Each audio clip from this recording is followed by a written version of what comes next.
गंगापूर तालुक्यातील लासूर स्टेशन परिसरात कालच्या पावसाने शेतकऱ्यांची मका पिके भुईसपाट झाली आहेत। लाखोंचे कर्ज काढून शेती करणाऱ्या शेतकऱ्यांपुढे आता कर्जफेडीचे मोठे संकट उभे राहिले असून पंचनाम्यासाठी अजून प्रतीक्षा सुरू आहे। गंगापूर तालुक्यातील लासूर स्टेशन येथे अनेक दिवसांच्या विश्रांतीनंतर 15 ऑगस्टला पावसाने हजेरी लावली। यामुळे शेतकरी सुकावले होते। मात्र काही शेतकऱ्यांची मका पिके या पावसाने आणि वाऱ्याने भुईसपाट झाली आहेत। त्यामुळे बँक व खासगी सावकारांकडून घेतलेले पीक कर्ज फेडायचे कसे हा प्रश्न मका उत्पादक शेतकऱ्यांना पडला आहे।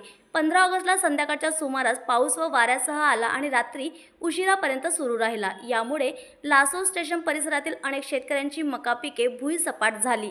आनंदपूर शिवारातील गट क्रमांक 29 मध्ये नितीन जाधव यांची तब्बल 1 हेक्टर मका उद्ध्वस्त झाला। त्यांनी 60 ते 70 हजार रुपये कर्ज काढून मका पिकावर खर्च केले होते। जाधव यांनी विमा कंपनीशी संपर्क साधला असता 15 दिवसांनी पंचनामा करू असे सांगण्यात आले। महसूल विभागाचे कर्मचारी शनिवार रविवारी सुट्टीवर असल्यामुळे पंचनामा सोमवार नंतर करतील अशी माहिती त्यांनी दिली। न्यूज एक्सप्रेससाठी छत्रपती संभाजीनगरवरून डॉक्टर निलेश पवार यांची रिपोर्ट।